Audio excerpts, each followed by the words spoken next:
বাংলাদেশের সাম্প্রতিক রাজনৈতিক ও সামাজিক আলোচনায় একটি নাম বারবার উঠে আসছে।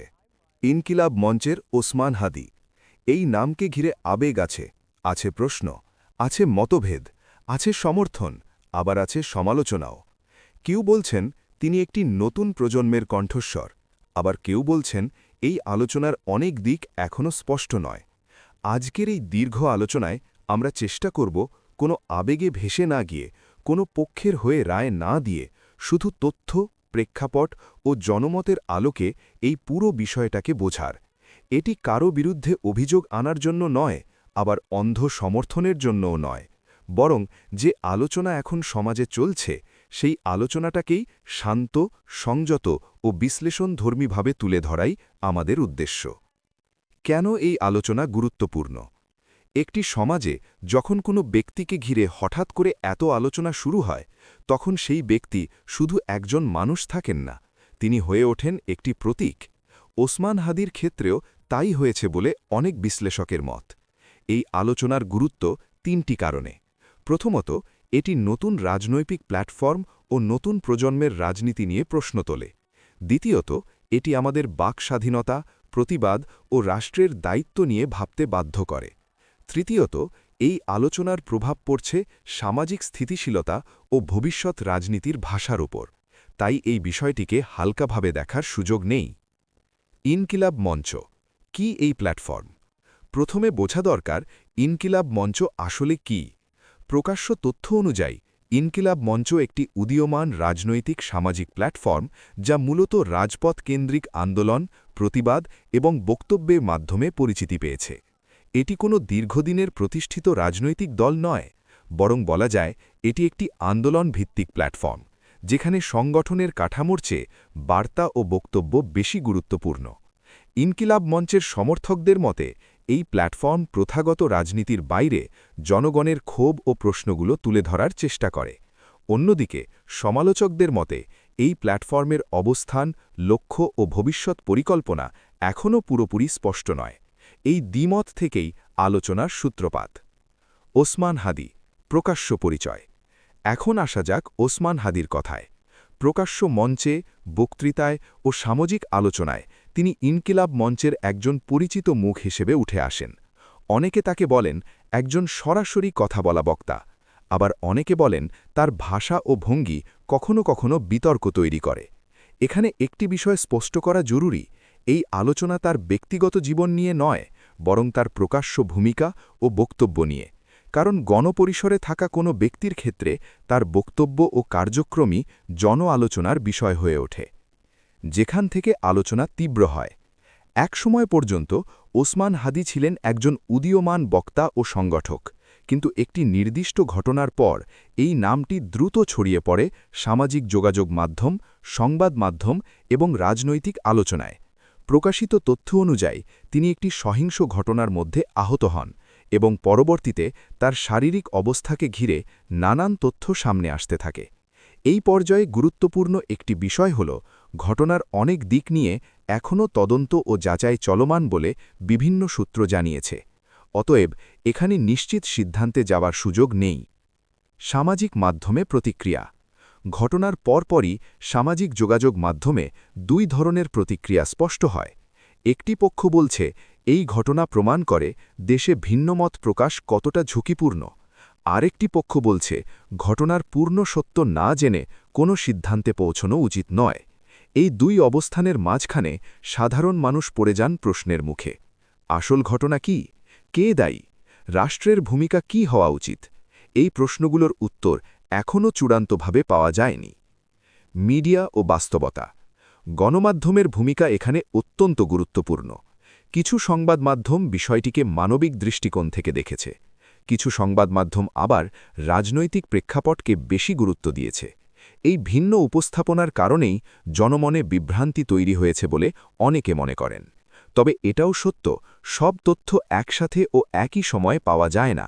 তাই দায়িত্বশীল নাগরিক হিসেবে আমাদের উচিত সব তথ্য যাচাই না হওয়া পর্যন্ত সংযত থাকা। কিভাবে ইনকিলাব মঞ্চ ও ওসমান হাদিকে ঘিরে আলোচনা শুরু হয় এবং কেন বিষয়টি সমাজে গুরুত্বপূর্ণ হয়ে ওঠে?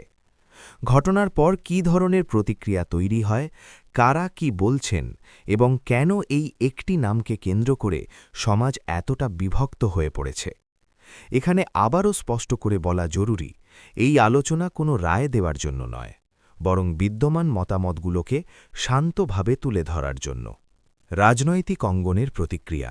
ঘটনার পরপরই বাংলাদেশের রাজনৈতিক অঙ্গনে বিভিন্ন প্রতিক্রিয়া দেখা যায়। কিছু রাজনৈতিক দল ও সংগঠন এই ঘটনাকে গুরুতর ও উদ্বেগজনক বলে উল্লেখ করে।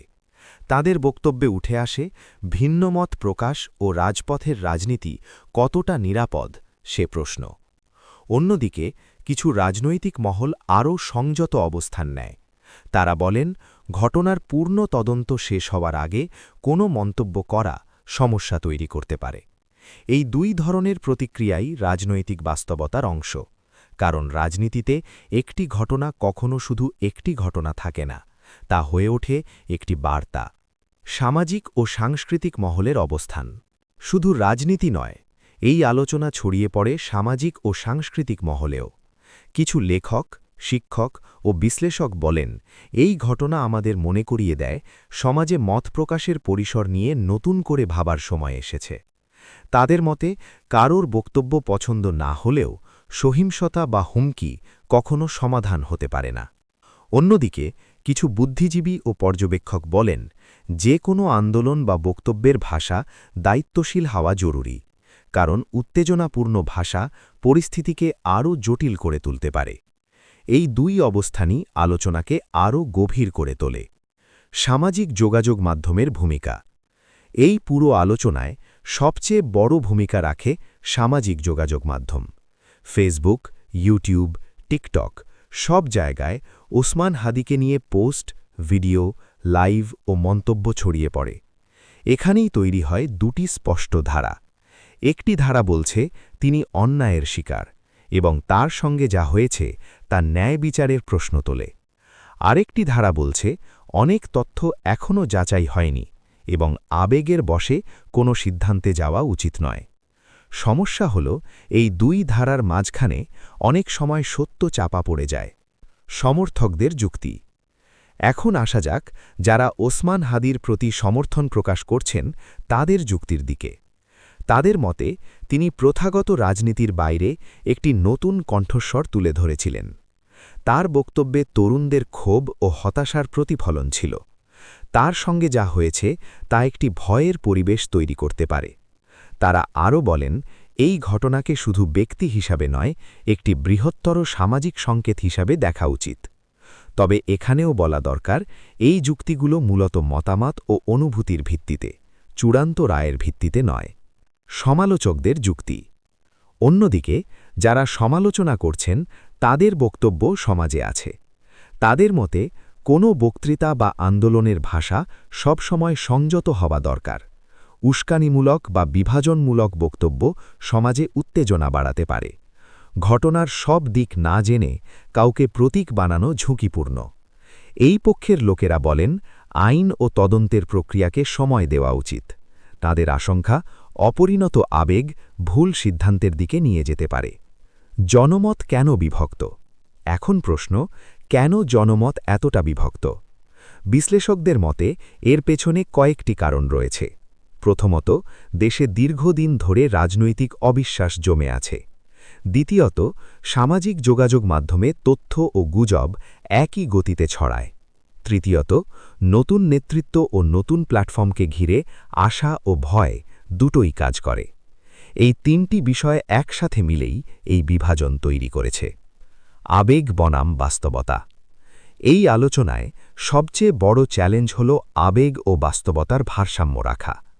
একদিকে আছে মানবিক অনুভূতি, অন্যদিকে আছে আইন, তদন্ত ও প্রমাণের বাস্তবতা। এই দুইয়ের মাঝখানে সচেতন থাকা কঠিন কিন্তু জরুরি, কারণ ইতিহাস বলে আবেগের তাড়নায় নেওয়া সিদ্ধান্ত অনেক সময় দীর্ঘমেয়াদী সমস্যা তৈরি করে। গণমাধ্যমের দায়িত্ব। এই পর্যায়ে গণমাধ্যমের ভূমিকা আবারও গুরুত্বপূর্ণ হয়ে ওঠে।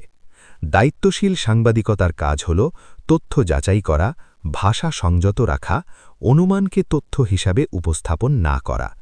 এই দায়িত্ব ঠিকভাবে পালিত হলে সমাজে বিভ্রান্তি কমে, না হলে আলোচনা আরও জটিল হয়ে ওঠে। কিভাবে ওসমান হাদিকে ঘিরে আলোচনা শুরু হয় এবং কিভাবে সমাজ, রাজনীতি ও সামাজিক যোগাযোগ মাধ্যমে মতভেদ তৈরি হয়। এখন আমরা এমন একটি পর্যায়ে পৌঁছেছি যেখানে আবেগের চেয়ে আইন ও প্রক্রিয়ার প্রশ্ন আরও গুরুত্বপূর্ণ হয়ে ওঠে, কারণ শেষ পর্যন্ত যে কোনো রাষ্ট্রেই ন্যায়বিচার নির্ভর করে আইনের শাসনের ওপর। আইন কেন গুরুত্বপূর্ণ? যখন কোনো ঘটনা নিয়ে সমাজে তীব্র প্রতিক্রিয়া তৈরি হয়, তখন অনেকেই দ্রুত উত্তর চান। কে দোষী? কে নির্দোষ? কি হবে এর পরিণতি? কিন্তু বাস্তবতা হল, আইন কখনো আবেগের গতিতে চলে না। আইনের কাজ হল তথ্য সংগ্রহ করা, সাক্ষ্য যাচাই করা, প্রমাণ বিশ্লেষণ করা এবং নিরপেক্ষ সিদ্ধান্তে পৌঁছনো। এই প্রক্রিয়া সময় সাপেক্ষ, কিন্তু এটি না মানলে ন্যায়বিচার প্রশ্নবিদ্ধ হয়। তদন্ত ও প্রক্রিয়ার বিষয়টি। ওসমান হাদিকে ঘিরে যে ঘটনা ঘটেছে তা নিয়ে বিভিন্ন সূত্রে বলা হয়েছে তদন্ত প্রক্রিয়া চলমান। এই পর্যায়ে দুটি বিষয় স্পষ্ট করা জরুরি। প্রথমত, তদন্ত চলাকালীন কোনো পক্ষকে নিশ্চিতভাবে দোষী বলা আইনসম্মত নয়। দ্বিতীয়ত, তদন্তের ফলাফল আসার আগেই চূড়ান্ত সিদ্ধান্তে পৌঁছলে ভুল বোঝাবুঝি তৈরি হতে পারে। এই কারণেই দায়িত্বশীল আলোচনা দরকার। রাষ্ট্রের দায়িত্ব কি? এখন আসা যাক রাষ্ট্রের দায়িত্বের প্রশ্নে। যে কোনো গণতান্ত্রিক রাষ্ট্রে রাষ্ট্রের মূল দায়িত্ব তিনটি: নাগরিকের নিরাপত্তা নিশ্চিত করা, ন্যায় বিচার নিশ্চিত করা এবং মত প্রকাশের অধিকার রক্ষা করা। এই তিনটির মধ্যে কোনোটির ব্যত্যয় হলে সমাজে অস্থিরতা তৈরি হয়। এই ঘটনাকে কেন্দ্র করে অনেকেই প্রশ্ন তুলছেন, রাষ্ট্র কি এই দায়িত্বগুলো যথাযথভাবে পালন করছে? এই প্রশ্ন তোলা গণতান্ত্রিক সমাজে স্বাভাবিক, তবে উত্তর পাওয়া যাবে প্রক্রিয়ার মাধ্যমেই। বিচার মানে কি শুধু শাস্তি? অনেক সময় আমরা বিচার বলতে শুধু শাস্তি বুঝি, কিন্তু প্রকৃত বিচার মানে সত্য উদ্ঘাটন, দায় নির্ধারণ এবং ভবিষ্যতে এমন ঘটনা ঠেকানোর ব্যবস্থা। শুধু একজনকে শাস্তি দিলেই সমস্যার সমাধান হয় না, বরং দরকার এই ধরনের পরিস্থিতি কেন বারবার তৈরি হচ্ছে তার কারণ খুঁজে বের করা। নিরাপত্তা বনাম স্বাধীনতা। এই আলোচনায় আরেকটি গুরুত্বপূর্ণ বিষয় উঠে আসে: নিরাপত্তা ও স্বাধীনতার ভারসাম্য। একদিকে রাষ্ট্র বলে নিরাপত্তা রক্ষা করা জরুরি, অন্যদিকে নাগরিক বলেন মত প্রকাশের স্বাধীনতা চাই। এই দুইয়ের মধ্যে সমন্বয় না হলে দ্বন্দ্ব তৈরি হয়। বিশ্লেষকদের মতে সমাধান লুকিয়ে আছে স্বচ্ছতা ও আস্থার মধ্যে। ইতিহাস আমাদের কি শেখায়? ইতিহাস বলছে, যখনই কোনো সমাজে মত প্রকাশ সংকুচিত হয় বলে মানুষ মনে করে, তখনই প্রতিবাদ বাড়ে। আবার যখন আইনকে উপেক্ষা করে আবেগের রাজনীতি চলে, তখনও অস্থিরতা বাড়ে। এই দুই চরম অবস্থার মাঝখানে একটি ভারসাম্য দরকার। ওসমান হাদিকে ঘিরে আলোচনা আমাদের সেই ভারসাম্যের কথাই মনে করিয়ে দেয়। তরুণ সমাজের ভূমিকা। এই ঘটনায় সবচেয়ে বেশি আলোচনায় এসেছে তরুণ সমাজ। অনেকে বলছেন তরুণরা নতুন রাজনীতি চায়, আবার কেউ বলছেন তরুণদের আবেগ সহজেই প্রভাবিত হয়। সত্য সম্ভবত মাঝামাঝি কোথাও। তরুণ সমাজের শক্তি আছে, কিন্তু সেই শক্তিকে দায়িত্বশীল পথে পরিচালিত করা জরুরি। সহিংসতা কি সমাধান? এই আলোচনা করতে গিয়ে একটি বিষয় পরিষ্কার: সহিংসতা কখনো সমাধান নয়, কারণ সহিংসতা নতুন প্রশ্ন তৈরি করে, পুরনো সমস্যাকে আরও জটিল করে এবং সমাজে ভয়ের পরিবেশ তৈরি করে। যে পক্ষই সহিংসতার পথ নিক, শেষ পর্যন্ত ক্ষতিগ্রস্ত হয় সাধারণ মানুষ। ন্যায় বিচারের প্রতি আস্থা। যে কোনো সমাজে ন্যায় বিচারের প্রতি আস্থা অত্যন্ত গুরুত্বপূর্ণ। তাই এই ঘটনার ক্ষেত্রেও সবচেয়ে জরুরি হল ন্যায় বিচারের প্রক্রিয়াকে বিশ্বাসযোগ্য করা। নাগরিক হিসেবে আমাদের ভূমিকা। এই আলোচনায় রাষ্ট্র ও রাজনীতির পাশাপাশি আমাদের নিজেদের দায়িত্বও আছে। আমরা যেন যাচাই ছাড়া কিছু শেয়ার না করি, গুজব থেকে দূরে থাকি, ভিন্ন মতকে শত্রু মনে না করি। কারণ গণতন্ত্র শুধু রাষ্ট্রের কাজ নয়, এটি নাগরিকের আচরণেও গড়ে ওঠে। এতক্ষণ আমরা একটি নাম, একটি ঘটনা এবং তার চারপাশের আলোচনাকে বিভিন্ন দিক থেকে দেখার চেষ্টা করেছি। এই শেষ পর্বে আমরা কোনো ভবিষ্যৎবাণী করব না, কারণ ভবিষ্যৎ নির্ধারণ করে ঘটনা নয়, বরং সিদ্ধান্ত। তবে আমরা চেষ্টা করব বুঝতে এই আলোচনাটি আমাদের সমাজকে কোন দিকে ভাবতে বাধ্য করছে। ব্যক্তি ছাড়িয়ে প্রতীকে রূপান্তর। ইতিহাসে দেখা যায় অনেক সময় কোনো ব্যক্তি নিজের পরিচয়ের সীমা ছাড়িয়ে একটি প্রতীকে পরিণত হন। ওসমান হাদিকে ঘিরে আলোচনা সেই পর্যায়ে পৌঁছেছে বলেই অনেকে মনে করেন। এখানে আবারও বলা দরকার, এটি কোনো ব্যক্তিগত মহিমা নয়, বরং সমাজের ভেতরের অসম্পূর্ণ প্রশ্নগুলোর প্রতিফলন। যখন প্রশ্ন জমে থাকে তখন একটি ঘটনাই সব প্রশ্নকে সামনে নিয়ে আসে। রাজনীতির ভাষা বদলানোর প্রশ্ন। এই আলোচনার একটি বড় শিক্ষা হল রাজনীতির ভাষা। কথা বলার ধরন, বক্তব্যের ভঙ্গি এবং শব্দচয়ন সবকিছুই প্রভাব ফেলে সমাজের আবহের ওপর। অনেক বিশ্লেষকের মতে আগামী দিনের রাজনীতিতে ভাষা আরও দায়িত্বশীল হওয়া জরুরি, কারণ ভাষা যদি উত্তেজনা বাড়ায় তবে সমস্যা সমাধান নয়, সমস্যা দীর্ঘস্থায়ী হয়। তরুণ প্রজন্ম ও প্রত্যাশা। এই আলোচনায় তরুণদের উপস্থিতি খুবই স্পষ্ট। তরুণরা প্রশ্ন করছে, প্রতিবাদ করছে, আবার বিভ্রান্তও হচ্ছে। এটি স্বাভাবিক, কারণ তরুণ সমাজ ভবিষ্যতের প্রতিনিধিত্ব করে। তবে প্রশ্ন হল, এই শক্তিকে কিভাবে ইতিবাচক পথে নিয়ে যাওয়া যায়? এখানেই রাষ্ট্র, সমাজ ও পরিবারের যৌথ দায়িত্ব শুরু হয়। সামাজিক বিভাজন কমানোর প্রয়োজন। এই পুরো আলোচনার সবচেয়ে বড় ঝুঁকি হল সামাজিক বিভাজন। যখন মানুষ শুধু আমরা আর তারা ভাবতে শুরু করে, তখন সংলাপ বন্ধ হয়ে যায়। সংলাপ বন্ধ হলে ভুল বোঝাবুঝি বাড়ে, আর ভুল বোঝাবুঝি থেকে সংঘাতের জন্ম হয়। এই কারণেই ভিন্ন মত থাকা সত্ত্বেও সংলাপ চালু রাখা জরুরি। বিচার শেষ না হওয়া পর্যন্ত সংযম। অনেকেই দ্রুত সমাধান চান, এটি মানবিক, কিন্তু ন্যায় বিচার কখনো তাড়াহুড়ো সহ্য করে না। এই কারণেই বিচারিক প্রক্রিয়া শেষ না হওয়া পর্যন্ত সিদ্ধান্তে সংযম, ভাষায় সতর্কতা এবং আচরণে দায়িত্বশীলতা অত্যন্ত জরুরি। এটি কাউকে দুর্বল করে না, বরং সমাজকে শক্তিশালী করে। গণমাধ্যম ও কন্টেন্ট নির্মাতাদের ভূমিকা। এই যুগে গণমাধ্যমের পাশাপাশি কন্টেন্ট নির্মাতারাও মতামত তৈরির বড় উৎস। এই দায়িত্ব অনেক বড়, কারণ একটি ভিডিও, একটি শিরোনাম, একটি মন্তব্য হাজার মানুষের মনোভাব বদলে দিতে পারে। তাই সংযত ভাষা, যাচাই করা তথ্য এবং ভারসাম্যপূর্ণ উপস্থাপন এখন আগের চেয়ে বেশি জরুরি। সমাজ কি শিখতে পারে? এই পুরো আলোচনার মধ্য দিয়ে আমরা কয়েকটি শিক্ষা পাই।